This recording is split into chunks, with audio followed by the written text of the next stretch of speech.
ఆంధ్ర తెలంగాణలో తక్కువ ఫీజులతో high quality results ఇస్తున్న ఏకైక సంస్థ తిరుమల్ ఐఏఎస్ ఇన్స్టిట్యూట్. మహిళలు విద్యార్థినుల పట్ల అఘాయిత్యాలు రోజురోజుకి పెరిగిపోతున్నాయి. కళాశాలలతో పాటు ఆఫీసుల్లో మహిళలతో అసభ్యంగా ప్రవర్తిస్తున్న ఘటనలు రోజుకొకటి వెలుగు చూస్తున్నాయి. గత కొన్ని నెలల క్రితం ఇటు తెలంగాణ అటు ఏపీలోని లేడీస్ హాస్టల్లో సీసీ కెమెరాల ఘటన మరొక ముందే తాజాగా సంగారెడ్డి జిల్లాలోని ఓ లేడీస్ హాస్టల్లో స్పై కెమెరా లభ్యం కలకలం రేపుతోంది.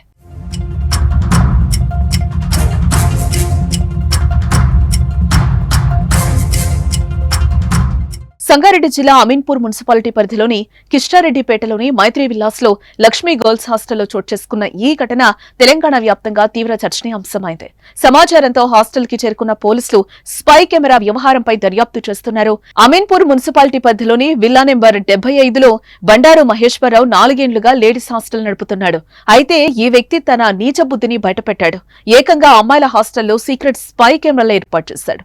సుమారు 35 మంది విద్యార్థినులు నివాసం ఉంటున్న హాస్టల్ రూమ్ లో సీక్రెట్ స్పై కెమెరా ద్వారా రికార్డింగ్ కు పాల్పడ్డాడు. అయితే గత 4 ఏళ్లుగా ఈ వ్యవహారం నడుస్తున్నట్లుగా తెలుస్తోంది. అయితే చాలా రోజులుగా సీక్రెట్ కెమెరాలతో పరిసరాలను రికార్డింగ్ చేస్తున్న వ్యవహారంపై హాస్టల్లో ఉన్న విద్యార్థినులకు అనుమానం వచ్చింది.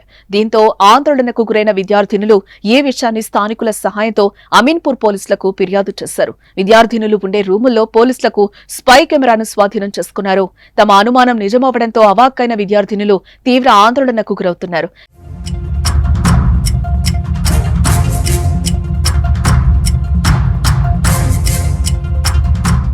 తాము దూర ప్రాంతాల నుంచి చదువు కోసం వచ్చి హాస్టల్ను తమ సొంత ఇంటిలా భావించి స్వేచ్ఛగా ఉంటామని, అయితే దీన్ని అలుసుగా తీసుకుని హాస్టల్ యజమాని ఈ కిరాతకానికి పాల్పడడం తమను తీవ్ర విస్మయానికి గురిచేస్తుందని కన్నీటి పర్యంతమవుతున్నారు. హాస్టల్లో విద్యార్థుల ఫిర్యాదుతో పోలీసులు రంగంలోకి దిగడంతో స్పై కెమెరా ఏర్పాటు వ్యవహారం వెలుగులోకొచ్చింది. అమీన్పూర్ ఎస్ఐ సోమేశ్వరి సిబ్బందితో కలిసి ఘటనా స్థలానికి చేరుకుని తనిఖీలు చేపట్టారు. ఈ తనిఖీల్లో విద్యార్థినులు రూమ్ లో ఒక సీక్రెట్ స్పై కెమెరాను స్వాధీనం చేసుకున్నారు. అమీన్పూర్ సిఐ నరేష్ ఆధ్వర్యంలో స్పై కెమెరాలోని చిప్స్ ను పరిశీలిస్తున్నారు. మరోపక్క విద్యార్థినుల ఫిర్యాదుతో హాస్టల్ యజమాని మహేశ్వరరావును అదుపులోకి తీసుకుని విచారిస్తున్నారు. నిందితుడిపై యూబైఎస్ 77 బిఎన్ఎస్ సెక్షన్స్ కింద కేసు నమోదు చేశారు. 4 ఏళ్లుగా హాస్టల్ నడుపుతూ ఉండడంతో ఈ వ్యవహారం ఎన్ని రోజులుగా జరుగుతోందనే విషయంపై పూర్తి విచారణ జరుపుతున్నామని, పూర్తి విచారణ అనంతరం నిందితులపై కఠిన చర్యలు తీసుకుంటామని అమీన్పూర్ సిఐ నరేష్ వెల్లడించారు.